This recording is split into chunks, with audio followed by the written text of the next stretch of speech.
Convido os irmãos a colocarem de pé. Vamos dar início à nossa antepenúltima lição, né? Já estamos próximos aí de acabar esse trimestre e até aqui o Senhor tem nos ajudado. Vamos orar ao Senhor nessa manhã de hoje. Senhor Deus, Pai amado e querido, Pai maravilhoso, meu Deus, te agradecemos, Pai, por essa manhã maravilhosa, Senhor, por esse dia lindo. Agradecemos, meu Pai, porque o Senhor nos forneceu fôlego de vida nessa manhã. Então toda honra, todo louvor, toda glória, meu Pai, receba para Ti nessa manhã de hoje. E nós pedimos que o Senhor venha nos abençoar nesse estudo bíblico, que o Senhor venha iluminar nossa mente, abrir os olhos do nosso entendimento, Pai, nos usar segundo a Tua graça, segundo o Teu querer, segundo a Tua vontade, abençoar cada vida que já se faz presente aqui neste lugar, as vidas que estão caminho também, que o Senhor venha trazendo de segurança, Pai, e venha também, meu Deus, criando situações para que a Tua igreja possa estar mais presente também nas orações, nos estudos, nos cultos, Pai, que nós venhamos priorizar a Tua presença, Senhor. Capacite-nos para que a gente venha entender cada vez mais a importância de estar diante da Tua presença, Pai. Agradecemos por essa lição, que seja uma lição abençoada e que a gente venha sair daqui, meu Deus, edificados pelo poder da Tua palavra. É o que nós te pedimos nessa manhã e te agradecemos em nome de Jesus. Amém e graças a Deus. Amém? Os irmãos podem se sentar nessa manhã, né? Hoje eu vou estar usando ali o projetor mesmo para estar lendo. E logo hoje que eu resolvi usar o projetor, o sol está batendo bem ali. Mas creio que vai dar para estar lendo aqui junto com os irmãos. Então nós vamos para a lição número 11. E a lição número 11 tem como título O Pai e o Espírito Santo. Pedro pode colocar os slides. Pode ser a irmã Natália. O Pai e o Espírito Santo. Hoje eu vou estar usando esse controle aqui também. Então nós estamos ficando mais chique, né? Vai dar para os irmãos acompanharem melhor. Então, irmãos, o texto dessa lição de hoje tem como texto áureo Romanos 8, versículo 14, que diz: porque todos os que são guiados pelo Espírito de Deus, esses são filhos de Deus. E a verdade prática, o Espírito Santo nos liberta da escravidão do pecado, confirma nossa filiação em Cristo e nos conduz à herança eterna planejada pelo Pai. Essa lição tem 3 objetivos principais. O primeiro é mostrar que o Espírito Santo nos liberta da escravidão do pecado e confirma nossa filiação em Cristo. Explicar que o Espírito Santo guia o crente na vontade do Pai e destacar que a Trindade nos conduz à herança eterna. E aqui nós já vamos para o ponto 1. E uma coisa que estava ali aperfeiçoando lá em casa, né? E nós vamos trazer aqui para a lição, é que eu vou abordar os principais pontos, irmãos. Porque eu observei que quando eu tento ler todo o PDF, né? Fica muito extenso, muita coisa para ler. Então eu vou separando os principais pontos, né? Já estudei lá em casa e vou trazendo aqui os pontos mais importantes, né? De cada tópico aqui para os irmãos.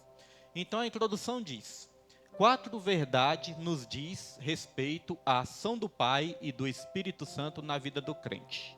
4 verdades.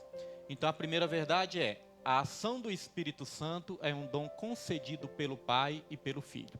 O que é um dom? O dom é um presente, né? Então é um presente do Pai, né? É um presente do Filho, este dom que nós recebemos, né? Que é a ação do Espírito Santo nas nossas vidas. O Espírito Santo nos liberta da escravidão do pecado. Essa palavra escravidão vai nortear toda a nossa lição também. O Espírito confirma nossa filiação em Cristo. E o Espírito Santo nos assegura a herança prometida. Os irmãos lembram, né, que no texto passado, na lição passada, nós lemos aqui um texto de Efésios, que diz que o Espírito Santo, ele é um penhor, ou seja, ele é a garantia, né, de que quando Jesus voltar, quem tem o Espírito Santo de Deus vai ser resgatado. Essa garantia que Deus nos dá. Quando nós somos habitados pelo Espírito Santo, isso nos garante a salvação. Quem não tiver o Espírito Santo, vai ficar. Quem tiver o Espírito Santo, né, vai morar com Deus por toda a eternidade. Esta lição nos mostra que a salvação envolve a ação harmoniosa do Pai, do Filho e do Espírito Santo, que transforma o crente e conduz da condenação à comunhão com Deus e à esperança da glória eterna. Então o Espírito Santo, o que ele faz? Nos transforma. Irmãos, Deus poderia muito bem, né, nos salvar e na mesma hora ali que Ele nos salvasse, já levasse, né, para morar na glória. Poderia ser assim, né? Ia ser muito mais fácil para nós, salvou e já leva. Mas, irmãos, nós aprendemos, né, que a nossa salvação, ela é um processo progressivo. Todos os dias nós vamos sendo aperfeiçoados. E ali, numa das conversas que eu tenho com minha esposa, muitas vezes sobre as coisas espirituais, eu falei com ela também, falei, Nilma, muitas coisas são processos nas nossas vidas. E muitas coisas, esse processo, ele vai ser efetivo nas nossas vidas, através de quê? Através dos erros. Se a gente só acertasse, nós não precisaríamos ser transformados, não é verdade? Nós vamos ser transformados através dos erros também, dos confrontos. Confrontos na igreja. Quem pensa, igreja, estou indo para a igreja, estou indo para o paraíso. Não, irmãos. Quem está indo para a igreja, está indo para o hospital, né? Para ser tratado por Deus. Mas um dia tem que ter alta, né? Não pode viver no hospital para o resto da vida. Mas na igreja temos os confrontos, né? A Bíblia até fala, assim como o ferro afia o ferro, o homem afia o seu companheiro. Já viu um ferro afiando ferro? Às vezes sai até faísca, né? Se o ferro ficar sarrando ali no ferro também, às vezes sai até faísca. Então é por isso que às vezes nos nossos relacionamentos também falta sair faísca também, às vezes, né, irmãos? Tem as brigas, tem as contendas. Então na igreja é assim, na família é assim, quantas vezes na nossa parentela também.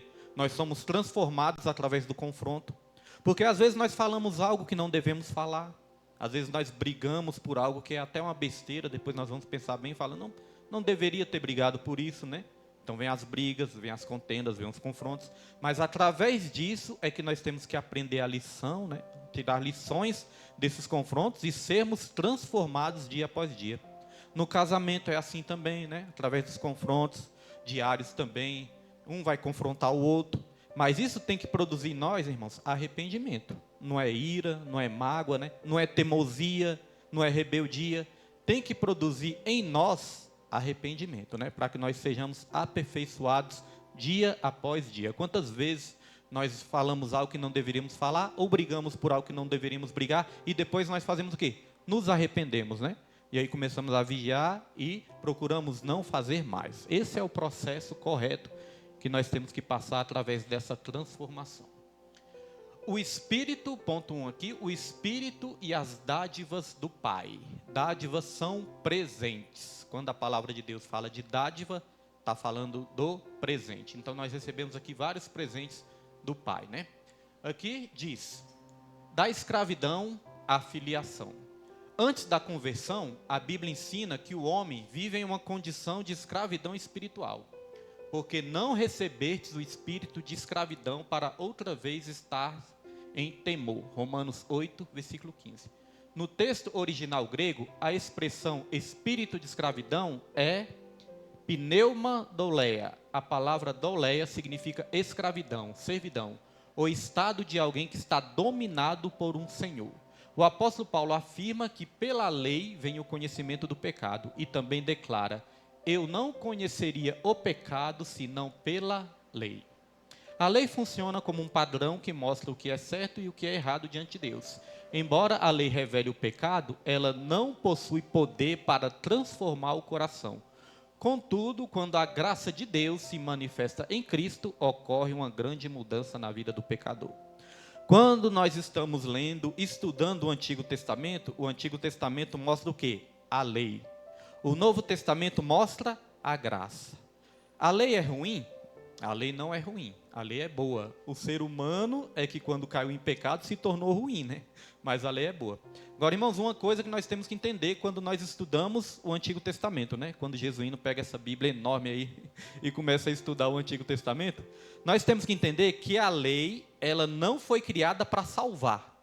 Isso pode até espantar às vezes, né? Como assim, pastor? A lei de Deus não foi criada para salvar? A lei, ela foi criada para mostrar a nossa condição pecaminosa. Porque eu pergunto, quem aqui consegue cumprir a lei perfeitamente? Tem alguém aqui que consegue cumprir a lei perfeitamente? Por isso Cristo teve que vir sobre essa terra, e ele veio e ele disse, eu não vim aqui acabar com a lei, revogar a lei, não. Eu vim aqui para cumprir a lei. Quem cumpriu a lei por todos nós? Jesus. E nós somos salvos pela lei? Não. Nós somos salvos pela graça. Pastor, então eu tenho que desobedecer todas as leis? Não, irmãos. É nos esforçar o máximo possível para obedecer, né? A lei de Deus, a lei dos homens. Mas isso não significa que nós vamos conseguir obedecer perfeitamente. Por isso Jesus veio e Jesus, ele nos deu a graça dele. Nós somos salvos pela graça, né? Mediante a fé. Isso não vem... Nós somos salvos pela fé, perdão, ao contrário. Né? Nós somos salvos pela fé. Eu falei errado, né? Nós somos salvos pela graça mediante a fé. É isso mesmo. Nós somos salvos pela graça mediante a fé. Isso não vem de nós, isso é dom de Deus, não por obras para que ninguém se glorie. Então, por obras da lei, ninguém é salvo. Pela graça de Jesus, nós somos salvos, irmãos. Então, a lei, ela também trazia sobre nós um sentimento de escravidão. Por quê? Porque nós nunca conseguíamos, né, nos libertar do pecado e a gente se sentia o quê? Culpado. A gente tinha uma culpa dentro do nosso coração. Por quê? Porque todas as vezes que a gente tentava acertar, a gente não conseguia nunca acertar, nunca cumprir a lei perfeitamente. Isso gerava culpa. A graça de Jesus serve também para gerar dentro de nós um espírito de liberdade. É importante dizer que liberdade não é libertinagem. Esse pensamento que tem no mundo, a vida é minha, eu faço o que eu quiser. Meu corpo, minhas regras, né? Já que eu sou livre, eu posso fazer o que eu quiser. Liberdade, irmãos, não é uma liberdade para fazer o que quiser. Porque muitas vezes a nossa carne vai querer o quê? Pecar, né? Já pensou? Eu posso fazer o que eu quiser, minha carne quer pecar, então eu vou pecar. Liberdade, irmãos, é o poder para não fazer o que quer todas as vezes. É o contrário do que às vezes a gente pensa. Porque às vezes a pessoa no mundão pensa isso. A liberdade é poder fazer o que quer. Não. Liberdade é muitas vezes você querer algo, mas ter poder para dizer não. Antes no mundo eu queria beber, queria me drogar, queria me divertir. E no mundo eu não tinha forças para dizer não, né? Às vezes até queria dizer não ali num dia, mas passava um pouquinho, a carne falava mais alta, e eu não tinha poder o suficiente para resistir à vontade de beber, de me drogar, né? Às vezes até parava um dia ou dois, às vezes estava de ressaca num dia e falava, nunca mais eu bebo, nunca mais eu faço isso. Passava 2, 3 dias, quando melhorava, estava lá de novo. Isso é o quê? Um espírito também de escravidão, né? Escravidão do pecado. Esse espírito de escravidão que a Bíblia fala, não é só a escravidão do pecado também, não. É a escravidão de sentimento de medo, sentimento de culpa. Quando Adão e Eva pecaram, a primeira coisa que eles fizeram foi o quê? Se esconder de Deus, né? Ficaram com vergonha, ficaram com medo de Deus e se esconderam. Isso é um espírito de escravidão. E Jesus, ele veio para nos libertar desse espírito. Pergunta para um drogado, né, que ainda não entregou sua vida para Jesus. Pergunta para um drogado assim, vem cá, por que você não para de fumar? O drogado pode até falar, eu paro se eu quiser, eu fumo porque eu quero e eu paro na hora que eu quiser. Agora pergunta para um drogado se realmente ele consegue parar ali na hora que ele quer. Não consegue, né? Então isso não é liberdade, isso é escravidão. A Bíblia fala, todo aquele que comete pecado é escravo do pecado. Então liberdade não é fazer o que quiser, tudo o que quiser. Liberdade é muitas vezes dizer não, até mesmo para aquilo que nós queremos fazer, mas não podemos fazer. Este é o verdadeiro poder da liberdade. Deu para perceber que é ao contrário do que nós pensamos no mundo? No mundo nós pensamos, a vida é minha e eu faço o que eu quiser. Com Jesus nós descobrimos que nem a nossa vida é nossa, né? Nossa vida veio dele e a nossa vida é dele. A Bíblia chama essa nova realidade de espírito de adoção. No grego, essa expressão é pneuma iostesia. E a palavra iostesia significa adoção como filho. Isto é, ser recebido em uma família com todos os direitos de um filho legítimo. Existia uma cultura entre os romanos, que essa cultura era o seguinte, a cultura da adoção. Quando alguém era adotado por um romano, essa pessoa passava a ter todos os direitos legítimos de um filho legítimo também. Ou seja, para Deus nós somos filhos legítimos, né? Nós fomos adotados, recebemos um espírito de adoção. Mas para Ele nós temos os mesmos direitos de filhos legítimos. Jesus Cristo é um filho legítimo de Deus. Mas a palavra de Deus fala que Jesus, ele é o primogênito entre muitos os irmãos. E quem são os irmãos de Jesus, irmãos? Todos nós. Ele é o primogênito, o primeiro de muitos dos irmãos. Então nós temos todos os direitos. Quando uma pessoa era adotada pelos romanos, essa pessoa, todas as dívidas que essa pessoa tinha, essas dívidas eram pagas. Essa pessoa não devia mais nada, irmãos. Então nós podemos dizer também que nós não devemos mais nada. Jesus, ele já pagou todas as nossas dívidas. E não é só que ele perdoava as nossas dívidas, não. Nós passávamos a ter uma herança, a ter direito a tudo que o Pai tem, nós temos direito também. Isso é maravilhoso, né, irmãos? Então vamos aqui para o próximo subtópico, da rebeldia a filho legítimo. Rebeldia é um problema sério, irmãos. Deixa eu arrumar aqui um pouquinho. Rebeldia é um problema sério. Uma das características de ser filho é o quê? A obediência, né? O filho pode até começar desobediente ali, irmãos, mas com o tempo que ele vai sendo ali educado, transformado, ele se torna obediente, né? Isso é uma característica de um filho de Deus. A característica daquele que ainda não foi transformado, que não é filho de Deus, é o quê? Rebeldia, desobediência, né? Orgulho, soberba, são características daqueles que ainda não receberam esse espírito de adoção, não quiseram receber, né? Então aqui diz, a Bíblia ensina que antes da regeneração vivíamos em rebeldia espiritual. Então aqui em Efésios, 2, versículo 2, a palavra de Deus diz, noutro tempo andaste segundo o curso deste mundo, segundo o príncipe das potestades do ar, do espírito que agora opera nos filhos da desobediência. Então, qual é o espírito que opera nos filhos, da desobediência, irmãos? É o espírito, da rebeldia, né? Um espírito maligno, é o espírito maligno que opera nos filhos da desobediência. Os filhos da desobediência são todos aqueles que não recebem Jesus como Salvador. Por isso que desobedecem, por isso que não querem, buscar a Deus, por isso que não querem servir a Deus, por isso que não querem ler a Bíblia, por isso que não faz questão nenhuma de ir para a igreja, de ir para os cultos. Porque esse espírito ainda está operando no coração dessas pessoas. Efésios 2:3 também diz, ele também afirma que todos vivíamos nos desejos da nossa carne. Quando alguém recebe a Cristo, o Espírito Santo realiza uma transformação em seu interior. Romanos 8:16 diz, o Espírito testifica com o nosso espírito que somos filhos de Deus. Essa nova realidade traz grandes privilégios. Vamos falar aqui dos privilégios. O direito de chamar Deus de Abba Pai. Romanos 8:15, Nós já aprendemos que este Abba vem do aramaico e quer dizer papai ou papaizinho, ou paizinho, Aquilo que nós aprendemos aqui logo no começo dessa lição, que quando nós vamos orar, nós não precisamos chamar Deus, só de Deus, só de Senhor.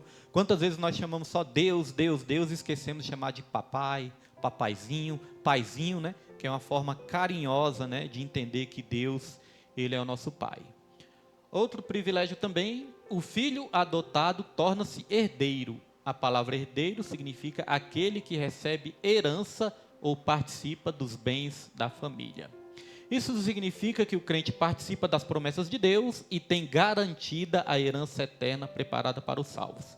Assim, filho não é apenas um título simbólico, mas uma nova posição diante de Deus. Vamos continuar aqui falando um pouquinho mais da rebeldia, No tópico 3, das trevas à plenitude do Espírito. Outra transformação ensinada nas Escrituras é a passagem das trevas para a luz. Noutro tempo, Noutro tempo éreis trevas, mas agora sois luz no Senhor. Efésios 5, versículo 8. Nesse contexto, as trevas representam a vida de pecado, a ignorância espiritual e o afastamento de Deus. Quando a graça de Deus alcança o pecador, ocorre uma orientação completa em sua vida. Colossenses 1,13 diz, nos tirou da potestade das trevas e nos transportou para o reino do Filho do seu amor. O sinal dessa nova vida é a presença do Espírito Santo, porque sois filhos, Deus enviou aos nossos corações o Espírito de seu Filho. Então, quero que o Pedro coloque aí os 2 versículos que eu pedi para ele separar. Essa questão que antes nós éramos trevas, Hoje nós vamos trazer uma palavra de noite aqui, que Deus está me dando, e nós vamos aprender um pouquinho, que o pecado, ele prospera nas trevas. O pecado, irmão, se alimenta das trevas, daquilo que está em oculto, daquilo que está escondido, das coisas más. pecado ele se alimenta disso. Versículo, Pedro. Primeiro versículo que nós vamos ler, Colossenses 1,13. Travou? Hã? Não tinha colocado, não? Então Pedro vai colocar aqui o versículo. Colossenses 1,13, nós vamos estar lendo. Que é esse mesmo versículo aqui, só que eu quero ler ele todo para os irmãos. Travou, está carregando. Enquanto Pedro consegue, vamos continuar lendo esse finalzinho aqui. Ó. As dádivas do Pai, aplicadas pelo Espírito Santo, transformam completamente a vida do crente. Ele deixa de ser escravo para se tornar filho. Abandona a rebeldia, olha só, irmãos, abandona a rebeldia para viver em comunhão com Deus e sai das trevas para andar na luz do Senhor. Conseguiu? Coloca aí. Primeiro versículo, ó, Colossenses 1,13. O qual nos tirou da potestade das trevas e nos transportou para o reino do Filho do seu amor. Irmãos, nós saímos, né? Deus ele nos tira da casa de Satanás. Aí, ó, tirou da potestade das trevas, né? Ele nos tira da casa de Satanás e ele nos transporta para o reino do Filho do seu amor, irmãos. Isso é maravilhoso, né? Nos tira do inferno e nos leva para os céus. É como nos tirasse ali da favela, né? Da pior moradia ali da favela, né? Aquele ambiente assim insalubre, que não tem nem condições de morar. Um ambiente de sujeira, de miséria, e nos transporta para um palácio, irmãos, para os céus, né? É isso que Jesus Cristo fez através da salvação. Pode passar o próximo, Pedro? Em quem temos a redenção pelo seu sangue, a saber, a remissão dos pecados. Agora você coloca o outro sobre a rebeldia. O próximo, 1 Samuel, irmãos, 1 Samuel, capítulo 15, versículo 23. Olha só o que diz. Aqui nós falamos de rebeldia, né? Os irmãos observaram que nós falamos de rebeldia. E esse texto diz o seguinte: porque a rebelião é como o pecado da feitiçaria, e a obstinação é como a iniquidade e idolatria. Só essa parte aqui que eu quero ler, né? Só essa primeira parte aqui. Obstinação é a mesma coisa de desobediência. Tem uma tradução que diz assim, ó: porque a rebeldia é como o pecado da feitiçaria, e a desobediência é como o pecado da idolatria. E quando você vai lá para Apocalipse, a palavra de Deus fala que tem duas categorias de pessoas também que não vão herdar o reino dos céus. Quem são essas pessoas? Os feiticeiros e os idólatras. Então, às vezes a pessoa pensa que ser feiticeiro é só pegar uma galinha preta, né? Uma garrafa de pinga, ir para a encruzilhada, fazer ali uma macumba, né, irmãos? Às vezes a pessoa pensa isso, né? Que ser feiticeiro é só isso. É só fazer macumba para os outros. Pega lá, Nil. Pega lá, Nil. Pega lá que ela quer participar da aula. Então, irmão, ser feiticeiro não é só isso. Não é só fazer feitiço. Não é só fazer macumba, não. Viu outro cachorro lá. Ser feiticeiro também é o quê? É ser rebelde. É ser desobediente. Quando nós temos um espírito de rebeldia, nós estamos sendo o quê? Feiticeiros. Porque a pessoa que é rebelde, desobediente, ela faz questão, né, de fazer pirraça, de desobedecer, de afrontar. É ou não é verdade, irmãos? Irmãos, na igreja nós observamos isso. Na igreja, nós como pastores, muitas vezes ficamos calados aqui, orando, observando, mas nós observamos claramente. Muitas vezes a gente fala: fulano, não faz isso. A pessoa faz questão de fazer, para quê? Para desobedecer, para mostrar que é rebelde, para mostrar que pode afrontar o pastor. Ou, às vezes, o contrário. Às vezes nós falamos: fulano, não faça isso. Queria pedir para você não fazer mais isso. Aí a pessoa faz questão o quê? De fazer. Está mostrando o quê? O espírito de rebeldia, irmãos. Isso é uma feitiçaria também. Dentro dela, o coração dela está cada vez mais em trevas. Nós temos experiências, muitas vezes, de obreiros que a gente consagra. Obreiro, né, que a gente unge para ser obreiro, missionário. E depois a gente vê o espírito de rebeldia agindo na vida dessas pessoas. Foi assim até com Jesus, porque às vezes a pessoa fala: então o pastor errou em ter ungido. Mas, irmãos, Jesus, ele chamou até Judas, né, para ser discípulo dele também. E Jesus, ele prometeu para os 12 discípulos, que os 12 discípulos iam julgar as nações. Então essa promessa era até para Judas também. Mas no final, o que acontece? Judas foi rebelde e foi desobediente também, né? Então feitiçaria é isso também. Aqui obstinação é a mesma coisa que desobediência. E a Bíblia fala que desobediência também é como idolatria. Então, se a gente chegar e falar, eu não sou idólatra porque eu não adoro imagens, mas aí como está a nossa obediência, né? Nossa obediência está em dias ou não está? Então, isso é algo muito sério, né, que eu queria trazer também. Pode voltar para os slides, Pedro. Queria trazer também para os irmãos, né, nessa manhã de hoje, algo muito importante, que é a rebeldia, né? Muito perigoso, que é a rebeldia e também a questão da desobediência. Estava no ponto 3, né, Pedro? Já está aí? Tudo certo, né? Então, vamos aqui avançar. E, irmãos, como eu falei, o Espírito que vai manifestar nos filhos de Deus é o Espírito da obediência. A maneira de ser da pessoa, mesmo que a pessoa às vezes erra ali e tudo, mas ela vai buscar o quê? Ser uma pessoa obediente em Deus. Agora, o Espírito que vai manifestar nas pessoas que ainda não são filhos de Deus, às vezes a pessoa pensa, está dentro da igreja, não quer dizer nada. O Espírito que vai manifestar nas pessoas que não são filhos de Deus é o Espírito da rebeldia e da desobediência. Então, olha só, o Espírito nos guia na vontade do Pai, né? Os filhos, já é o tópico 2, os filhos são guiados pelo Espírito. O apóstolo Paulo ensina que a verdadeira marca de quem pertence a Deus é sermos guiados pelo Espírito Santo. Ele afirma, todos os que são guiados pelo Espírito de Deus, estes são filhos de Deus. Romanos 8,14. No texto original, a palavra guiados vem do grego agontai, que significa conduzir, levar ou dirigir alguém pelo caminho. O verbo está no tempo presente, indicando uma ação contínua. Então, é todos os dias nós sendo guiados por Deus.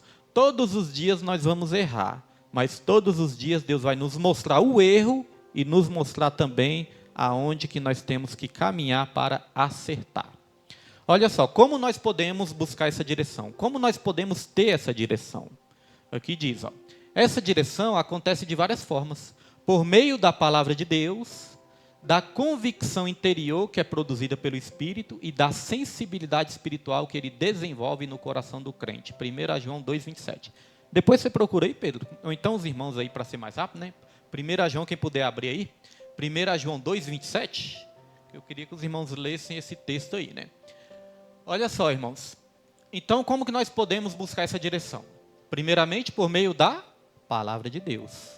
Lendo a palavra de Deus, ouvindo pregações, vindo para os estudos bíblicos.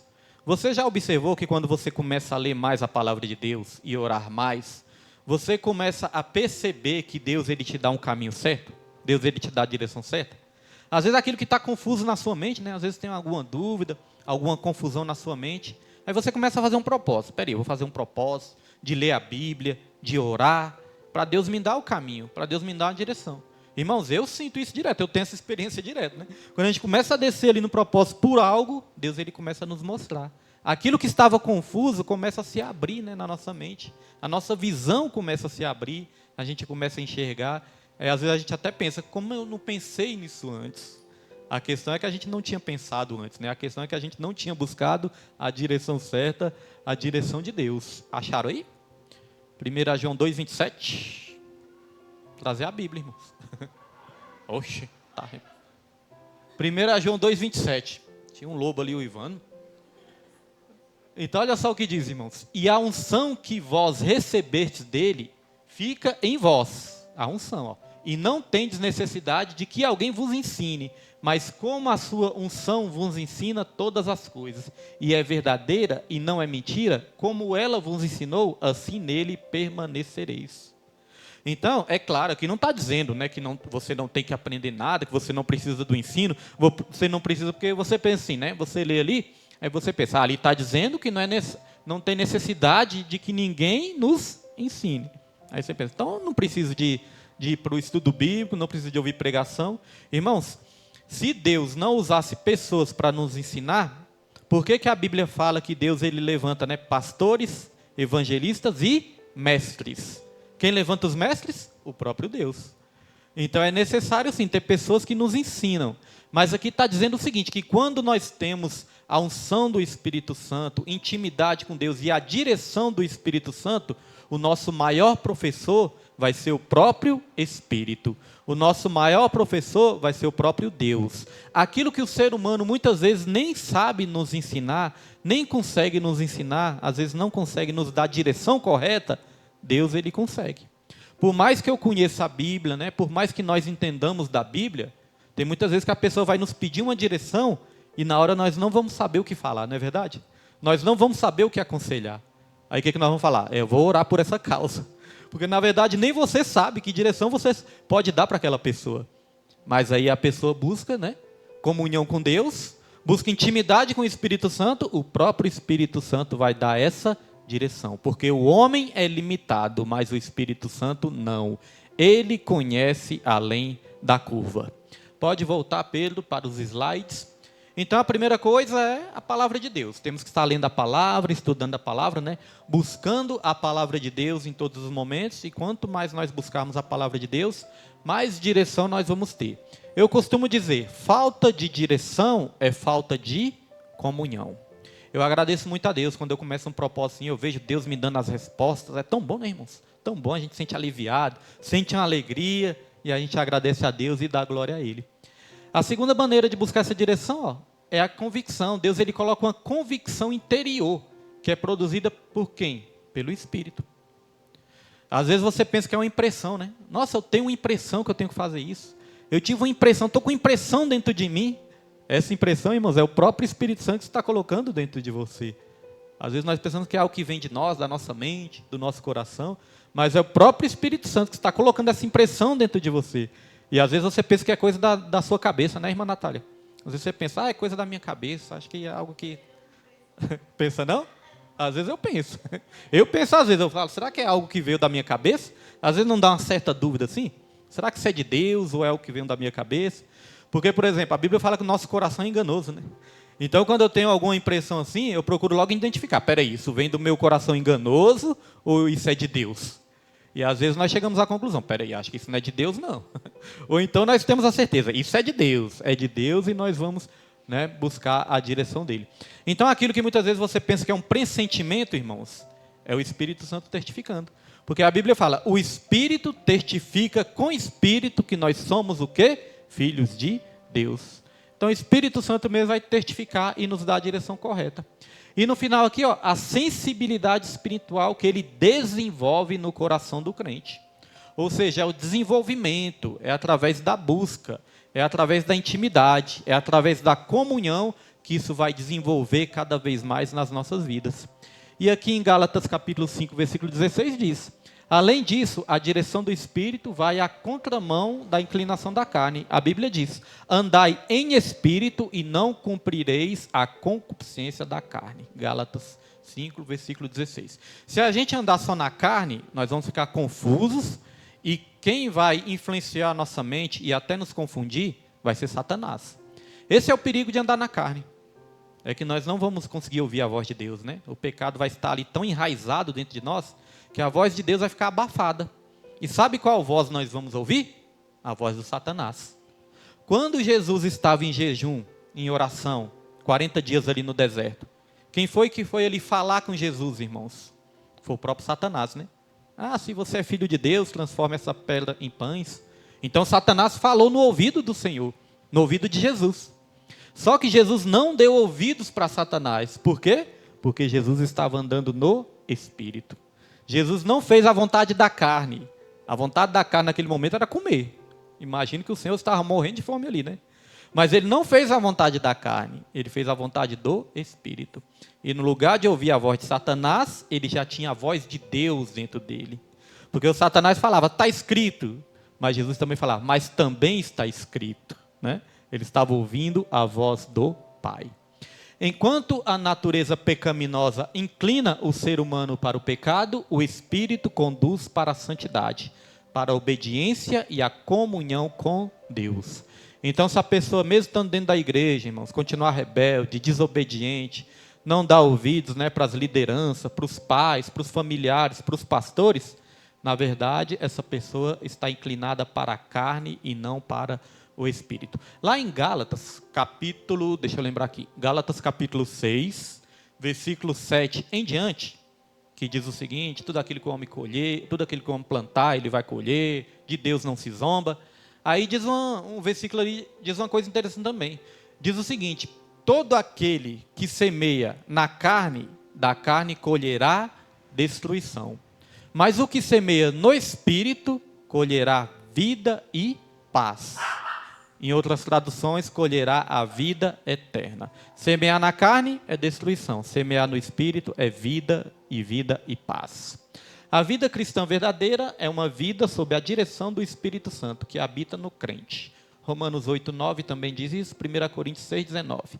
E o conduz no caminho da vontade de Deus. Ponto 2, o Espírito opera a mortificação da carne. Outro aspecto da obra do Espírito Santo é ajudar o crente a vencer a natureza pecaminosa. A Bíblia chama esse processo de mortificar a carne.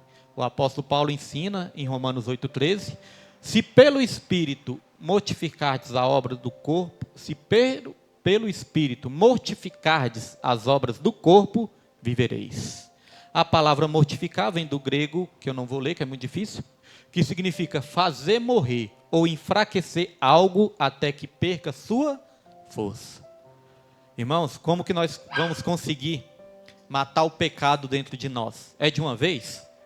É pegar ali uma bazuca, uma 12, dar um tiro e matar de uma vez? Não é. É aos poucos, irmãos. É aos poucos. A gente não consegue vencer, matar algo dentro de nós de uma vez, não. É algo progressivo.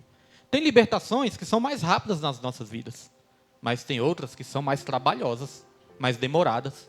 Por exemplo, muitas vezes uns amigos meus me perguntam, William, como que você conseguiu parar de beber assim tão rápido? Parar de beber e nunca mais voltou, nunca mais teve recaída. É claro, dou toda a glória a Deus. Falo, graças a Deus, entreguei minha vida para o Senhor e consegui vencer isso. Ou seja, isso aí foi rápido, foi de uma vez. Mas, irmãos, tem muitas coisas dentro de mim que ainda eu luto a cada dia, todos os dias. É um processo, é algo progressivo.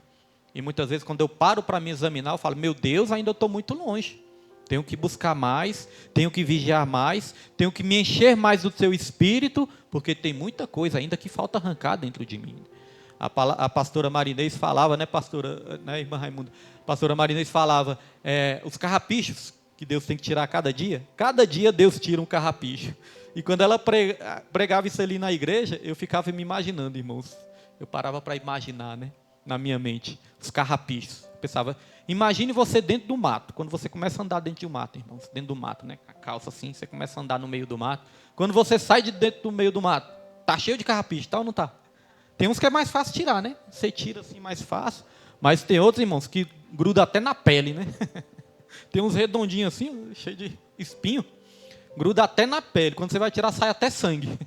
Aí eu ficava imaginando isso e trazendo para a minha vida espiritual. Falei, e é verdade, Senhor. Tem carrapichos que saem com facilidade. Tem outros que estão ali impregnados, grudados, que para tirar vai sair até sangue. E a palavra de Deus fala, vocês ainda não lutaram contra o pecado até o sangue. Então, irmãos, é uma libertação muitas vezes trabalhosa. Pode falar, irmão.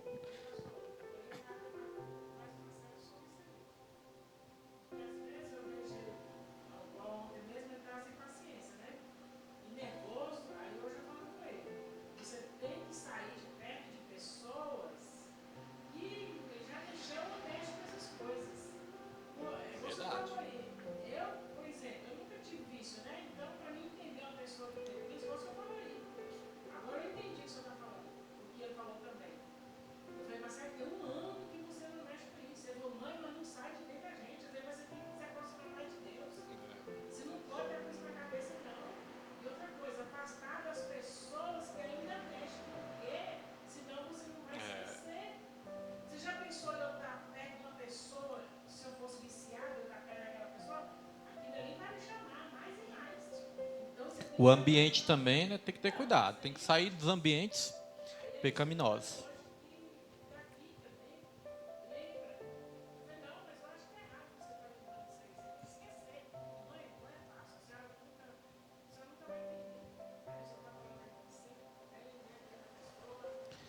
E tem que chamar o Marcelo para o estudo, ele vai aprender muita coisa. Através do ensino. Talvez os irmãos...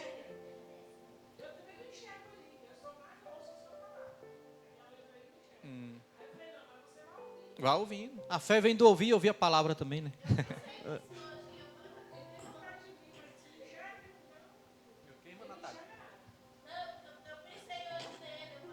Irmão Marcelo.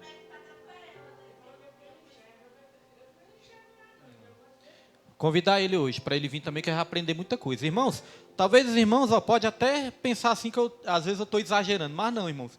Olha, uma das coisas que mais me ajudou a firmar na palavra de Deus e na obra de Deus foram os ensinos. Eu já dei esse testemunho aqui, eu ia lá para Paz e Vida, 6 horas da manhã. Era 6 horas, né, que a gente ia. Começava às 7 horas, né? 6, 6 e meia, mas acordava 6 horas, né? 6, 6 e meia. Ia para Paz e Vida, irmãos, de manhãzinha, né? Enquanto muitos, no domingo, muitos queriam só dormir. Eu falei, não, eu quero lá aprender, vamos. E acordava a mulher também, ia lá e começava a aprender, irmãos. Quando a professora ali de teologia começava a ensinar sobre a Bíblia, algo ardia dentro do meu coração. Eu gostava de ouvir, eu gostava de anotar, eu gostava de ir nos textos assim. Aí quando eu olhava para minha esposa, falava assim, nossa, animal, que palavra maravilhosa. Olhava para minha esposa estava dormindo. Agora eu sei o que que Jesus sentia, né, quando chamava os discípulos para orar. Enquanto eu estava lá encantado, a mulher estava... Eu dava lá uns cutucão nela, até que ela foi, né, desenvolvendo, foi ali acostumando. Porque, irmãos, no começo mesmo, a carne fala mais alto. A carne quer dormir, a carne não quer. Mas com o tempo, você vai aprendendo a gostar, a ter prazer, a ter amor, e vai desenvolvendo algo bom, né, dentro de nós. O Max também ia. O Max da Sabrina também ia. E era uma bênção de Deus. Então, aqui a palavra-chave é mortificar. Tudo aquilo que a gente quer que morra dentro de nós é muito simples. Tudo aquilo que você quer que morra, você tem que parar de alimentar. Tem que parar de dar comida para aquilo que você quer que morra. Então, quando nós queremos que a nossa carne morra, né, nós devemos parar de alimentar a carne e alimentar o espírito. Os irmãos já ouviram várias vezes aquele exemplo que é como se tivesse dois lobos dentro de nós. E qual lobo vai ficar mais forte? Aquele que você alimentar mais. Tudo aquilo que você quer que morra, pare de alimentar. Tudo aquilo que você quer que viva, alimente mais e mais para que viva dentro de nós. A Bíblia também mostra que essa vitória não acontece apenas pelo esforço humano, mas sobretudo pela ação do Espírito Santo. Olha, irmãos, a vitória não acontece apenas pelo esforço humano. Então você pensa, então não tenho que me esforçar não? Não, tem que se esforçar sim. Irmãos, para a gente fugir da aparência do mal, às vezes não exige um esforço. Para a gente resistir ao pecado, aquela tentação pecaminosa, não existe um esforço? Exige um esforço? Exige, né? Então nós temos que entender o seguinte, nós não somos salvos pelos esforços, mas nós somos salvos com os esforços. Os esforços acompanham. Os esforços não salvam, mas os esforços acompanham a salvação. É necessário sim a gente se esforçar para fugir das coisas pecaminosas, né? É o Espírito que dá força espiritual para resistir ao mal e viver de maneira santa. Ao mesmo tempo, o cristão precisa cooperar com essa obra. Cooperar é operar junto, né? Deus ele opera, mas a gente coopera. A gente opera junto com Deus. Se os irmãos forem lá para Mateus capítulo 16, versículo 20 em diante, não, Marcos capítulo 16, versículo 20, vai dizer ali que Deus ele estava fazendo uma grande obra e os discípulos estavam ali expulsando demônios, estavam pregando a palavra, evangelizando, fazendo a obra de Deus. E Deus cooperava com eles. Ou seja, Deus operava junto com eles. Então não é essa história de Deus fazer sozinho, não. Nós também temos a nossa parte a fazer. Porque Deus ele nos deu o livre-arbítrio. Deus ele respeita a nossa vontade. Se a gente não quiser mudança, ele não vai nos dar força para mudar. É como se ele olhasse para nós e falasse assim, tá aqui a força que você precisa. Você vai querer? Se você falar, eu quero, Senhor, aí ele te dá essa força. Agora, se você falar, não quero, Senhor, ele não te dá. Ele vai dar força para quem quer essa força. A palavra de Deus fala, quem quiser vir após mim, quem quiser beba de graça da água da vida, é quem quiser, irmãos. Deus não obriga, né? Então, nós vemos que nós temos também a nossa responsabilidade. Uma vez minha esposa, ela ouviu isso, né, de uma mulher. A mulher falou assim, o dia que o Espírito Santo quiser, ele me muda. É certo falar isso, irmãos? Minha esposa está ensinando ali, né, para uma jovem ali, e essa jovem ela falou, o dia que o Espírito Santo que vai me mudar. É o Espírito Santo que vai me mudar. O dia que ele quiser me mudar, ele vai me mudar. Ou seja, a pessoa pegava toda a sua responsabilidade e transferia tudo para Deus. Então, se essa pessoa não for salva, a culpa é de Deus? Não é de Deus, a culpa é dela mesma.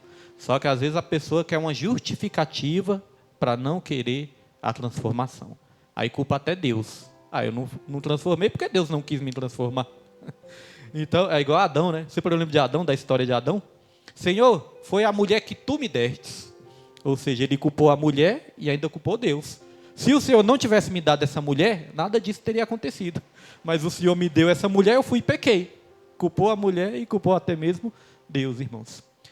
Então aqui continua. A palavra de Deus ensina que devemos, aqui ó, 3 armas poderosas para vencermos o pecado. Andar no Espírito, abandonar o velho homem e crucificar a carne.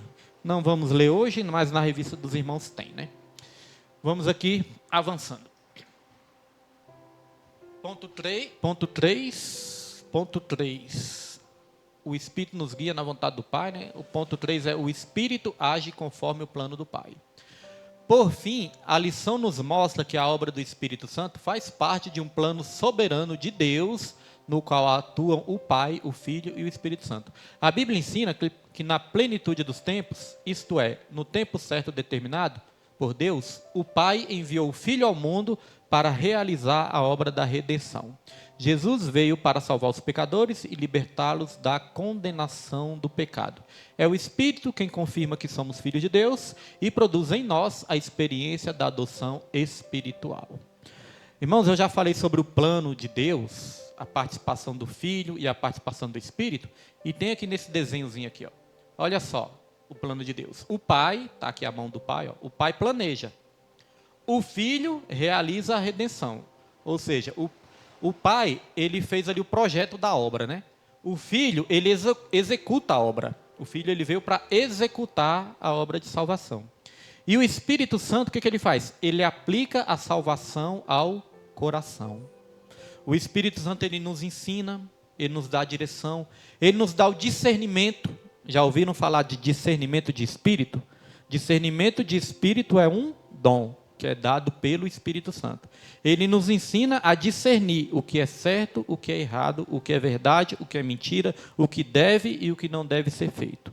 Então o Pai planeja, o Filho executa e o Espírito aplica a salvação no nosso coração. E isso resolve até aquela questão do Pedro, aquela dúvida que o Pedro tinha levantado uma vez, que o Pedro perguntou: Pai, o que é a blasfêmia contra o Espírito Santo? A blasfêmia contra o Espírito Santo é negar a obra de Deus, negar o processo de salvação, atrair a obra de Deus, a obra das trevas, né, o Satanás. Mas por que a pessoa não tem perdão se blasfemar contra o Espírito Santo? Porque isso é interessante. Jesus ele falou: se você blasfemar contra o Pai, você vai ter perdão. Se blasfemar contra o Filho, vai ter perdão também. Mas se blasfemar contra o Espírito Santo, você não vai ter perdão nem nessa terra, nem no mundo vindouro.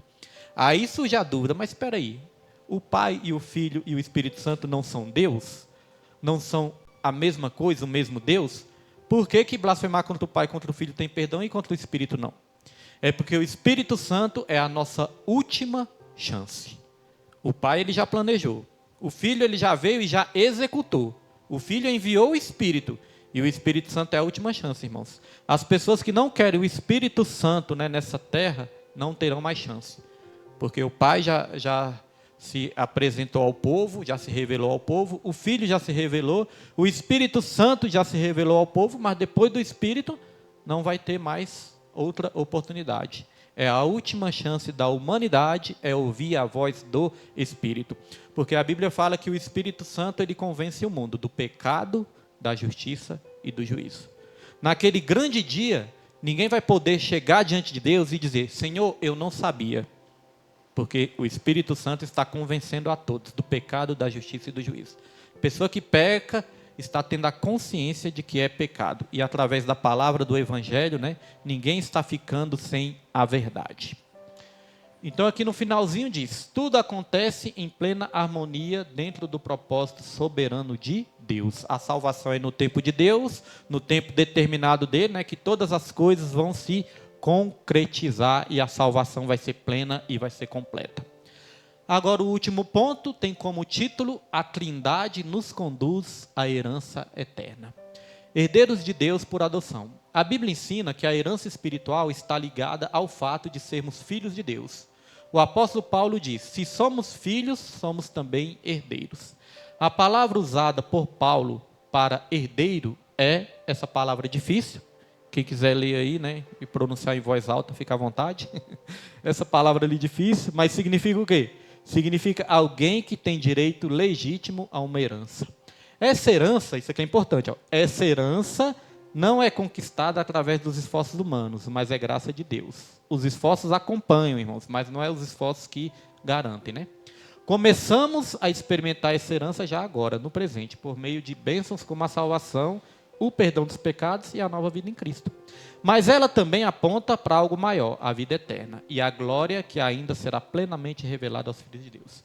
É importante dizer que essa herança não é algo material, viu? Os irmãos estiverem pensando assim que a herança vai ser uma mansão no Lago Sul, vai ser uma Ferrari. Não, irmãos, a herança é algo eterno, é algo espiritual, porque a palavra diz que é algo incorruptível. Vai até falar aqui, vai falar aqui também no slide. Então, segundo ponto, co-herdeiros de Cristo por filiação. Essa questão de que co-herdeiros é uma questão também muito interessante. Aqui diz, além de sermos herdeiros de Deus, a Bíblia afirma que também somos co-herdeiros com Cristo. Pastor, o que é co-herdeiros? Aqui vai explicar. Ó. O apóstolo Paulo afirma, e co-herdeiros de Cristo, Romanos 8,17. Isso quer dizer que ao sermos adotados por Deus, passamos a participar da herança que pertence ao próprio Filho. Jesus é apresentado na Escritura como primogênito entre muitos irmãos, Romanos 8,29. Então, ser co-herdeiro é isso. Primeiro, toda a herança pertencia a quem? A Jesus. Agora, nós fazemos parte dessa herança também, juntamente com Jesus. Nós somos co-herdeiros do Pai, juntamente com Cristo. Nós participamos juntos dessa herança. E aqui é importante dizer, ó, essa herança não é algo material. A Bíblia diz que ela é incorruptível, incontaminável e que não se pode murchar. 1 Pedro 1,4. Trata-se de algo muito maior, que é viver para sempre na presença de Deus e participar da glória de Cristo. João 17,24. Quantas pessoas não estão trocando essa herança eterna por coisas terrenas, né? Por coisas materiais? Jesus ele chegou ali para o jovem rico e ele propôs ali uma troca. Ele falou, venda tudo que você tem e dê aos pobres e siga-me, e você terá um tesouro nos céus. Irmãos, Jesus ele não estava falando que o jovem rico ia ficar de mãos abanando, não, né? Jesus estava falando, ó, você vai vender tudo que tem, você vai me seguir e você vai ter um tesouro muito maior, um tesouro eterno, um tesouro nos céus. E a palavra de Deus diz que o jovem rico se entristeceu e não quis ali seguir Jesus. Entristeceu e saiu da presença de Jesus. Ou seja, ele deixou de receber algo dos céus, ele trocou por algo terreno. Ele não aceitou a troca que Jesus tinha proposto para ele. Trocar as coisas da terra pelas coisas dos céus. Ele preferiu as coisas da terra e abriu mão das coisas dos céus, irmãos. Então é isso que muitos, né, hoje em dia também vão perder a salvação por causa disso. Estão só focados nas coisas terrenas e não buscam as coisas espirituais. Aqui continua. Ao mesmo tempo, a palavra também mostra que ser co-herdeiro com Cristo envolve caminhar com Ele até nas dificuldades. Então não é só nos momentos de alegrias, vai ter luta, vai ter dificuldade, mas a Bíblia diz o seguinte, mas os sofrimentos de agora não se comparam com a glória que ainda será revelada. Pense no maior sofrimento que você já teve, irmãos. Esse maior sofrimento que você já passou, a glória que você vai receber, irmãos, vai ser muito maior, milhares de vezes maior do que esse sofrimento que você já passou. Então vale a pena sofrer por Cristo, porque a herança é muito maior que o sofrimento. A promessa é certa, pode haver cruz no caminho, mas a coroa está garantida para os filhos de Deus. Último ponto, último ponto. O pai administra o tempo da herança. A Bíblia mostra que Deus é quem determina o tempo certo de cumprir suas promessas. Paulo explica isso usando a imagem do herdeiro, ao dizer que todo tempo que o herdeiro é menino, em nada difere do servo. Ainda que seja senhor de tudo, mas está debaixo de tutores e curadores até ao tempo determinado pelo pai. Pulando aqui para frente, Pulando aqui para frente, essa verdade também se aplica à nossa vida nos dias atuais. Deus continua conduzindo a história e administrando o tempo das suas promessas. Algumas já se cumprem agora, enquanto outras serão plenamente reveladas no futuro. Então, as pessoas que querem as promessas só agora vão perder as promessas futuras. Eu quero a de agora e quero as futuras também, né? Porque as futuras serão até maiores do que de agora. De agora nem se compara. A Bíblia fala que aquilo que o nosso olho não viu, nosso ouvido não ouviu e nem subiu aos nossos corações, são as coisas que Deus tem preparado para aqueles que o amam. Aí sabe o que eu imagino, irmãos? Eu imagino assim: a canção mais linda que você já ouviu, a música mais bonita que você já ouviu. Lá no céu, seus ouvidos vão ouvir coisas mais lindas ainda. A paisagem mais linda que você já ouviu. Às vezes eu coloco ali na televisão aqueles documentários da natureza, aquelas paisagens lindas na televisão, né? Aí eu já cheguei até a ficar triste, irmãos, porque às vezes eu vejo paisagens tão lindas assim, aí eu penso, meu Deus, eu nunca vou para um país desse ver uma paisagem dessa, né? Vou ver só pela televisão. Mas aí, quando eu paro para pensar nesse versículo, eu penso, não, essas coisas terrenas aí, meus olhos vão ver coisas muito mais lindas ainda, irmãos. Nossos olhos vão ver, né? Mesmo que a gente não veja todas as coisas lindas nessa terra, mas no futuro, com Deus, nós vamos ver coisas muito mais lindas ainda. Pense na alegria, na maior alegria que você já teve nessa terra, irmãos. Na glória, você vai ter uma alegria milhares de vezes maior, infinitamente de vezes maior, né, do que essa alegria que você já teve nessa terra. Então, vale a pena esperar por esse tempo. Mesmo quando algo parece demorar, nós podemos descansar na certeza de que Deus está trabalhando para o nosso bem. Romanos 8:28 diz que todas as coisas cooperam para o bem daqueles que amam a Deus. E aqui na conclusão, caminhando para a conclusão, diz: o Espírito Santo é a dádiva do Pai celestial e de seu Filho Jesus Cristo. O Espírito nos torna filhos por adoção, herdeiros com Cristo. Habita em nós, orienta e santifica o crente. A igreja deve viver sob essa consciência.